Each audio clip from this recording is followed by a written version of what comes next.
आज हम देख रहे हैं ओ लेवल का M2 और 5 सोल्यूशन पेपर जो आज पूछा गया है सितंबर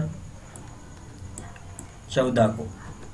ठीक है, वैसे ये पेपर जुलाई में होने थे लेकिन लॉकडाउन की वजह से बढ़ा के इसको सितंबर किया गया है। ये है वेब डिजाइनिंग एंड पब्लिशिंग का।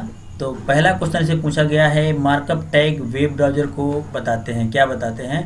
तो मार्कअप टैग जो होते हैं वो आपको वेब को कैसे प्रदर्शित करें, आप वेब पेज जो बनाएंगे वो कैसे शो होगा ये बताते हैं। अगला है दूसरा नंबर, टेक्स्ट बॉक्स कंट्रोल की अधिकतम विशेषता वर्ण की अनुमति देता है, मतलब मैक्सिमम। तो इसके लिए आप क्या करेंगे, ये है मैक्स लेंथ। तो इसका सही आंसर हो जाएगा मैक्स लेंथ, ये वाला सी नंबर। अगला है वेब पृष्ठ टैग के साथ आरंभ होते हैं। तो ये तो सभी को पता होगा भाई, बहुत नॉर्मल है, HTML के साथ चालू होते हैं। अगला है एट्रीब्यूट कौन सा है जो डिफाइन करता है रिलेशन बिटवीन करेंट डॉक्यूमेंट और HREF के साथ। तो आप इसके लिए इस्तेमाल करते हैं रिलेशन वाला। अगला है टेबल सेल के अंदर सामग्री को दिखाने के लिए। तो ये तो भाई सभी को पता है, लेफ्ट साइड लिखा है इसमें कि लेफ्ट साइड करना है तो आप लिखते हैं TD align left, C number. अगला है मेटा टैग। तो ये सभी को पता है, मेटा टैग भाई आप हेड के अंदर लिखते हैं ना, जितने आप एक्सटर्नल टैग लगाते हैं वो हेड के अंदर, जैसे PHP के लगा रहे हैं आप, CSS के लगा रहे हैं, जो एक्सटर्नल फाइलें होती हैं वो सब हेड के अंदर। अगला है HTML का पूर्ण रूप क्या है। तो भाई ये तो सभी को पता होगा, हाइपर टेक्स्ट मार्कअप लैंग्वेज। ये तो किसी गलत हुआ नहीं होगा। आगे देखते हैं इनपुट क्या है। तो भाई देखो, कुछ एम्प्टी टैग होते हैं और कुछ कंटेनर टैग होते हैं। तो इनपुट शुरू किया जाता है, क्लोज नहीं किया जाता। तो ये हो गया आपका एम्प्टी टैग, बी नंबर। अगला है मैं परिभाषित फाइल को समानता संग्रहित किया जाता है। मैं परिभाषित फाइल को समानता संग्रहित किया जाता है किसमें? ये है CGI विन, तो इसका आंसर हो जाएगा ए नंबर। अगला है 10 का टेक्स्ट एरिया को टैग के अंदर के रूप में कार्य करता है। तो ये आप देखिए प्री टैग हमने पढ़ा हुआ है, शायद देखा आप लोगों ने, जैसा लिखते हैं वैसा ही आ जाता है। टेक्स्ट एरिया पूरा पूरा भरना है आपको, तो उसके लिए प्री फॉर्मेटेड टेक्स्ट होता है। आगे ट्रू फॉल्स क्वेश्चन है, देखते हैं। पहला है बाहरी सेल सीट को भी टेक्स्ट एडिटर में लिखा जा सकता है लेकिन उसे .css सेक्शन के साथ सजाया जाता है। तो ये बिल्कुल सही है भाई, आप .css के साथ उसको लिखते हैं। 2.1 हो गया आपका ट्रू। अगला है CSS बैकग्राउंड प्रॉपर्टी का उपयोग एलिमेंट पर बैकग्राउंड के प्रभाव को प्रभावित करने के लिए किया जाता है। तो ये भी हो गया ट्रू, इसीलिए हम यूज करते हैं कि बैकग्राउंड प्रॉपर्टी चेंज है। अगला है बैकग्राउंड रंग प्रॉपर्टी का उपयोग एलिमेंट के पूरे रंग को निर्दिष्ट करने के लिए जाता है। देखो, एलिमेंट का रंग बैकग्राउंड से नहीं होता है, एलिमेंट का कलर आप अलग से कलर प्रॉपर्टी लगा के करते हैं। तो ये हो गया फॉल्स। अगला है 2.4 का बैकग्राउंड स्थित प्रॉपर्टी बैकग्राउंड शब्द की अंतिम स्थिति को प्रभावित करता है। तो भाई ये भी आपका हो गया फॉल्स, अंतिम नहीं फर्स्ट स्थिति के लिए होता है। अगला है CSS border property border style को शामिल नहीं करता। CSS border property border style को शामिल नहीं करता, ये फॉल्स हो गया क्योंकि स्टाइल शामिल करता है बॉर्डर की प्रॉपर्टी। अगला है बॉर्डर स्टाइल प्रॉपर्टी का उपयोग बॉर्डर प्रकार को निर्दिष्ट करने के लिए किया जाता है जिसे आप वेब पृष्ठ पर प्रदर्शित करना चाहते हैं। तो ये हो गया आपका ट्रू, बिल्कुल सही है। देखिए CSS से ज़्यादा क्वेश्चन आए हैं तो थोड़ा सा कन्फ्यूजन किसी किसी को हो सकता है किसी क्वेश्चन में। अगला क्वेश्चन है CSS डिस्प्ले CSS की प्रॉपर्टी है जो एलिमेंट के लेआउट को नियंत्रित करती है। तो देखिए CSS का जो प्रॉपर्टी है लेआउट को डिस्प्ले करने के लिए इसी का इस्तेमाल करते हैं, प्रॉपर्टी एलिमेंट लेआउट को नियंत्रित करती है।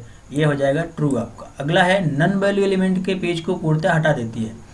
एलिमेंट के पेज को, जैसे आपने लिखा स्टाइल टाइप नन, तो स्टाइल टाइप नन होता है वो पूरे एलिमेंट को नहीं हटाता है। तो ये हो गया आपका फॉल्स, ठीक है। अगला है लिस्ट आइटम एलिमेंट में LI, तो यही आप करते हैं, LI ही लिखते हैं आइटम के लिए। अगला है CSS फ्लो प्रॉपर्टी एक पोजिशनिंग प्रॉपर्टी नहीं है। तो ये हो गया, देखिए फ्लोट है, फ्लोट, तो फ्लोट आप पोजीशन के लिए देते हैं, इसलिए ये भी हो गया आपका फॉल्स, नहीं है लिखा है जबकि होता है। आगे देखिए मैचिंग वाले होंगे, ये है फिलिंग ब्लैंक, तो कोई नहीं आगे पीछे कर लेते हैं, फिलिंग ब्लैंक का ही पहले कर लेते हैं। अगला है पहला है 4.1 का the body tag usually used for. तो भाई बॉडी टैग किस लिए यूज होता है कि आप पेज पे जो भी कंटेंट आपको दिखाना है वो दिखा सके। लेकिन पूछ रहा है कि किसके बाद, आफ्टर ना, किसके बाद यूज होता है टैग आप बंद करते हैं फिर उसके बाद चालू करते हैं। इसका सही आंसर हो जाएगा एफ नंबर।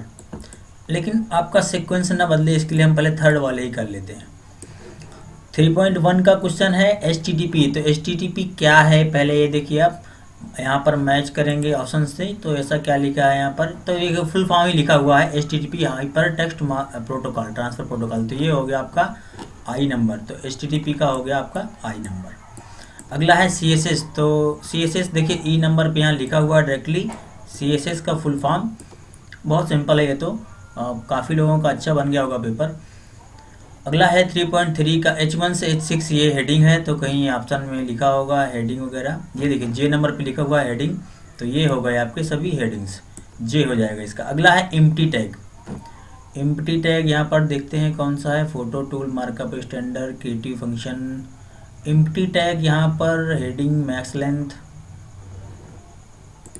तो ये जो मैक्स लेंथ है आपका, ये आपका एक एट्रीब्यूट है। लेकिन अगर दूसरा ऑप्शन देखें यहाँ पर तो मिलेगा आपको XML, ये भी लैंग्वेज है।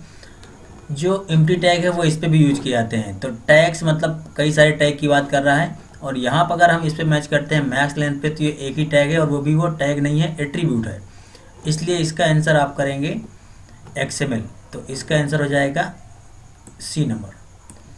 XML में इसके टैग होते हैं एम्प्टी टाइप के। अगला है HGML। तो HGML क्या है, फुल फॉर्म कहीं कुछ लिखा होगा इसका। HGML है आपका मार्कअप स्टैंडर्ड। तो इसका आंसर हो जाएगा B number. HGML markup standard है एक। अगला है जावा स्क्रिप्ट लूप। जावा स्क्रिप्ट में लूप कोई दिया होगा यहाँ पर, तो यहाँ पर लिखा हुआ है, ये लिखा हुआ है लूप के बारे में। आप किसी भी लाइन को इनफाइनाइट टाइम या जीरो एलिमेंट को लाइन ऑफ टाइम बार बार चलाना हो, तो इनफाइनाइट टाइम से नंबर कितने भी नंबर तक आपको चलाना हो, तो उसके लिए हम लूप्स का इस्तेमाल करते हैं। तो ये हो गया आपका, इसका आंसर हो जाएगा G नंबर। अगला है बाइंड। बाइंड फंक्शन है एक ये, तो इसका इस्तेमाल किया जाता है नए फंक्शन क्रिएट करने में जावास्क्रिप्ट में। तो नया फंक्शन क्रिएट करेगा बाइंड, यहाँ हो गया D नंबर। वैसे फंक्शन कीवर्ड का इस्तेमाल किया जाता है, लेकिन इस पर बाइंड दिया हुआ है तो ये फंक्शनिंग हो गया, नया फंक्शन बनाएगा। अगला है गूगल क्रोम। तो गूगल क्रोम क्या है, ब्राउज़र है। तो कहीं ऑप्शन होगा, ये है गूगल क्रोम F नंबर पे, ये आपका ब्राउज़र हो गया। कुछ बहुत सिंपल क्वेश्चन आए हैं। अगला है फायरफॉक्स। तो फायरफॉक्स क्या है, फायरफॉक्स ये है H number. Firefox Mozilla foundation ने बनाया था, तो मोजिला ब्राउज़र हो गया, ठीक है। अगला है कैनवा। तो ये है ऑप्शन में दिया होगा यहाँ पर, कैनवा मतलब है आपका एक फोटोशॉप का टूल है ये। तो कहीं दिखा होगा कुछ, A नंबर पे लिखा है फोटो एडिटिंग टूल, ये हो गया आपका A। तो इसका हो जाएगा A नंबर। ये हो गए आपके मैचिंग के। अब देखते हैं चौथे का क्वेश्चन, फिलिंग ब्लैंक। तो 4.1 का हो जाएगा आपका F नंबर। हेड टैग के अंदर आप हेड टैग के बाद में बॉडी टैग को शुरू करते हैं। अगला है tag is use to create a hyper text relation between current document and another URL। तो पहले जो आप बना के रखे हैं और दूसरे URL को आप ऐड करना चाहते हैं। ये क्वेश्चन रिपीट हो गया, पहले भी आ गया और यहाँ भी आ गया। तो कन्फ्यूजन नहीं रखते आप, तो यहाँ से और पहले वाले से मैच कर लेते तो भी आपका सही हो सकता था। तो इसका आंसर हो जाएगा आपका 4.2 का B नंबर, लिंक ना, ये पहले भी आ चुका, तो ये हो जाएगा B नंबर। अगला है the text inside the text area is work like. अभी ये भी रिपीट हो गया, इसको प्री टैग बोलते हैं आप। तो 4.3 का हो जाएगा आपका A number, pre formatted tags, ठीक है। तो ये हो गया आपका A नंबर। अगला है window 10 brightness slider is A। तो विंडो 10 में अगर ब्राइटनेस का स्लाइडर आप करते हैं तो वो क्या होता है, उसे बोलेंगे ब्राइटनेस, D नंबर। तो इसका हो जाएगा आपका D नंबर।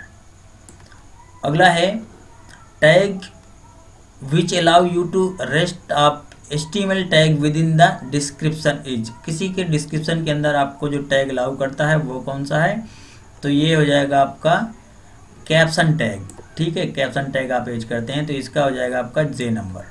4.5 का हो जाएगा आपका जी नंबर। अगला है symbol to use at beginning of the HREF tags, तो ये हैज होता है, कहीं होगा ऑप्शन में, जी नंबर है हैज। हाइपरलिंक जब भी आप लिखना चाहते हैं तो हैज लिख देते हैं तो हाइपरलिंक बन जाता है।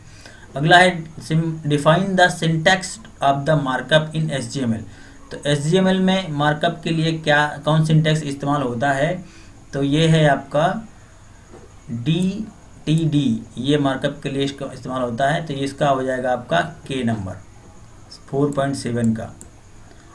अगला है 4.8 improve the quality of an image without destroying it, बिना इमेज को डिस्ट्रॉय करते हुए उसकी क्वालिटी को इम्प्रूव करेगा, वो होता है फिल्टर्स, तो इसका आंसर हो जाएगा आपका सी नंबर।